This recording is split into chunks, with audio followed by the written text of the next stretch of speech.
we are also speaking to Ajit Gopalakrishnan. He is going to be speaking to us on all things artificial intelligence. We're going to understand, the narrative behind, positioning, as well as underprivileged communities, how they can also benefit from artificial intelligent education, as well as the benefit or threat that artificial intelligence poses on the education sector. So I'm definitely looking forward to that conversation.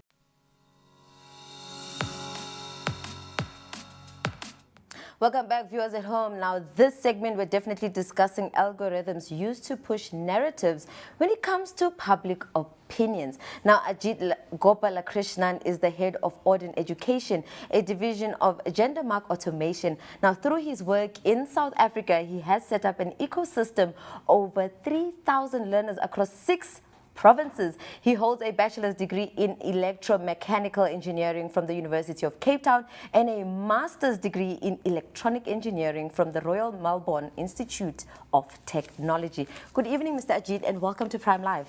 Good evening. It's great to be here. Thanks for the opportunity. Now, before we get started to what a lot of people are trying to understand, because we see that 99% of the time when we're trying to post something, it doesn't get the attention it needs to get. So we're just going to get through that for you to just, dissect it for us in a more easier way to understand. Sure. But first of all, can you just tell us about your role as being the head of Odin Education and your responsibilities within the gender mark automation? Yeah, so I head up Odin Education, and our division is basically looking to close the digital divide in our country. Okay.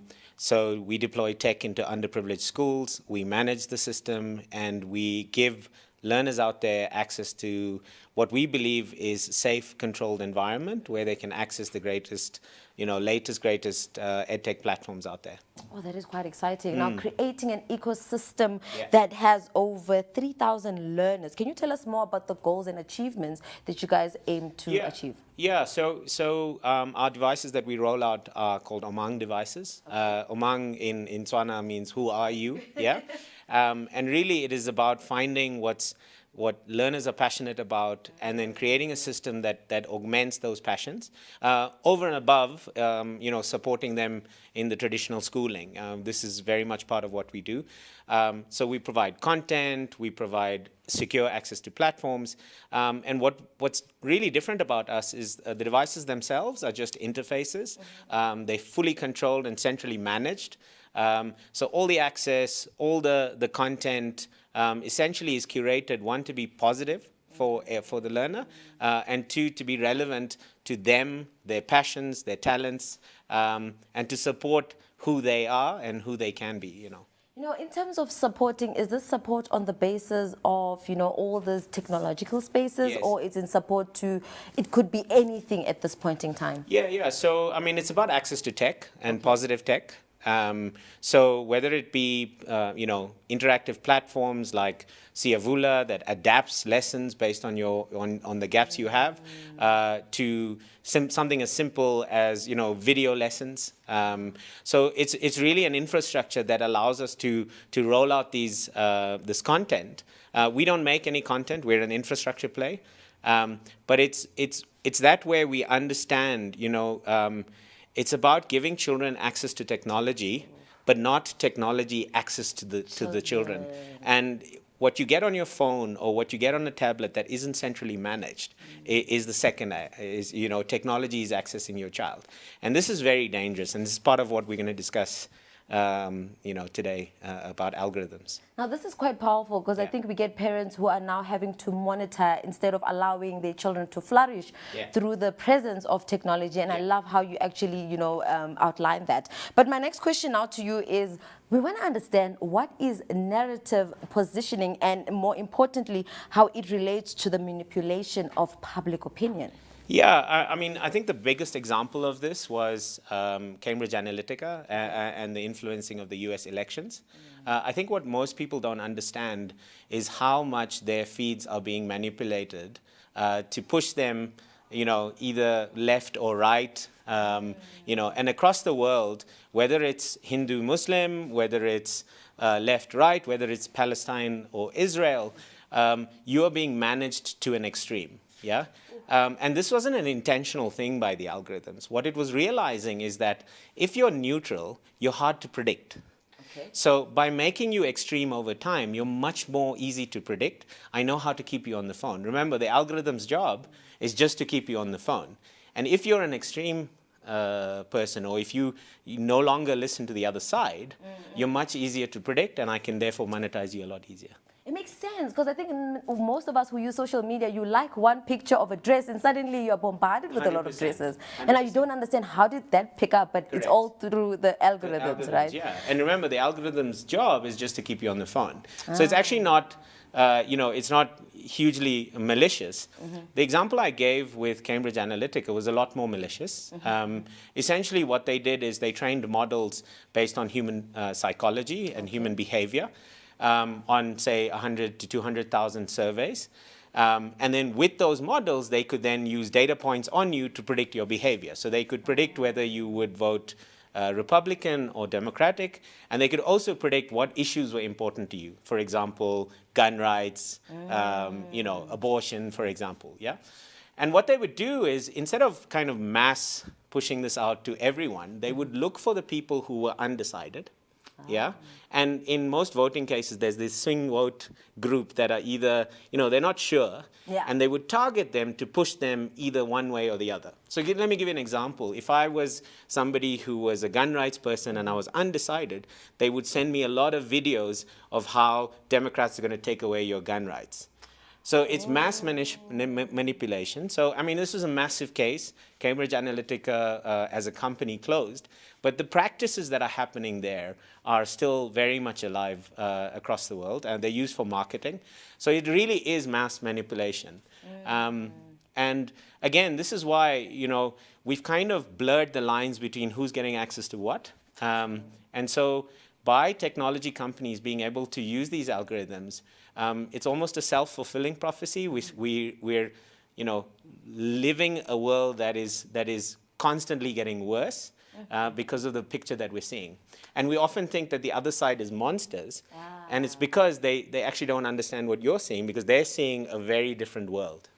Now, I know I'm just going to throw in this question is, how do we then, as consumers of the internet and who are directed by the algorithm, how do we then protect ourselves? As you mentioned, it's there to make sure that we are glued to our devices. How do we then, eradicate that? Yeah, there's quite a number of things that you can do, and they're quite simple. So I would go on to all my like YouTube and switch off the watch history. This is the first thing that you have to do. I think the second thing is to switch off your notifications so you're not dragged in. There's no kind of, suddenly trying to find you and pull you back into whatever wormhole. And then I think the most important thing is to be aware. It's almost like when you're addicted to alcohol, my name is Ajit and I'm an alcoholic. That's the first step to being able to understand how this is influencing you and then start to work out of it. Similarly, what we've got to realize is that, whilst we sit and we stand and we say how ridiculous the other side is, we've got to understand that our worldview is as managed and it's as skewed towards the other direction. So if you talk to anyone who's kind of passionate about a particular issue, all they'll tell you is how ridiculous the other side is. It's very one-sided. Correct. And they don't realize that they're also being ridiculous. Ooh, that is quite powerful. Yeah. But looking at underprivileged communities, because most of the time they're always left behind. And I think now the question of artificial intelligence, it's now understanding how they can also benefit from artificial education. Yeah, well, no, artificial intelligence in education. Yeah, so look, I think there's a great opportunity at the moment. So what AI is doing is incredibly powerful, and it's leveling the playing field in a way, because you don't need to have a computer science degree to get into artificial intelligence. In fact, I'll tell you a very interesting story. Anthropic, which is one of the big machine learning or AI companies out there developing large language models, they've decided to only hire physicists because they realize that physicists have a certain type of thinking, but you actually don't need to be a computer science major. You can pick that up within 6 months. So what AI is doing, it's a very new field. It is relatively easy to get into. And what's also amazing is it's incredibly, like, the creativity and the opportunities you can get by getting into that space is fantastic. I think where we can help our underprivileged children is by giving them controlled, safe access to these tools as soon as possible. Yeah. So how do I get a kid in the middle of, the Free State to have access to ChatGPT, not to cheat on his exams, but for him to understand the capabilities of it, to learn how to use it wisely, how to prompt it. And if we're able to do that, if we're just by giving them access, kids will learn this all on their own. You're almost making them equipped to compete on the world stage. True, that is quite amazing. Now, my next question is, do you think that the education sector can also benefit from artificial intelligence? If yes, why? Yeah, absolutely it can. I think one of the big advances, if you look at Khan Academy globally, is they're introducing personalized tutors. I think AI, a lot of people will say that AI is going to most disrupt. It's going to probably disrupt all industries, but it's most going to disrupt education and medicine for various reasons. But I think the key thing on the AI front is that, every individual can ultimately have a personal tutor in their pocket who understands them, who understands what, their passions are, and then over and above that, can then give them, access. It's like having a tutor. It's having Socrates in your pocket to help you learn. And that's doable today. That's not even far away. That's doable today. Now, can you imagine what that could mean for learners across our country, our continent? And this is where we are playing. We develop the infrastructure, we deploy it, we focus on safe and secure and controllable access. We do things like centralized login, where it's not each learner is logged in onto their profile, therefore it's technology accessing them. And we do this in the most underprivileged schools in the country because we want to show that if you do that, our children are incredibly talented, and it's really about giving them access to this tech. And we basically work with private companies out there who want to uplift their communities and deploy this tech into the hands of children in their communities. Now, speaking about, I just want you to clarify, because usually when we hear the word disruption, it's always negative. Yeah. Would you say that AI coming into the sectors, is the disruption positive or negative? And if so, with that response coming into the fact that children will be gaining access to this. Now the question is, we have South Africa that has a high rate of unemployment, and a lot of people opt for tutoring to get that side money, amongst other things. Do you think that will hinder their chances of having a side hustle in tutoring? Yeah. Okay, so let me start. Let me start with your last question, which is, I think jobs in general are going to be disrupted. I think the immediate future, people say this a lot, but I really do believe it. You're not going to be replaced by AI. You're going to be replaced by someone using AI. So if I was a tutor, what I'd do is start using all the AI tools that I possibly could to make myself better and to make what I can do for children a lot better.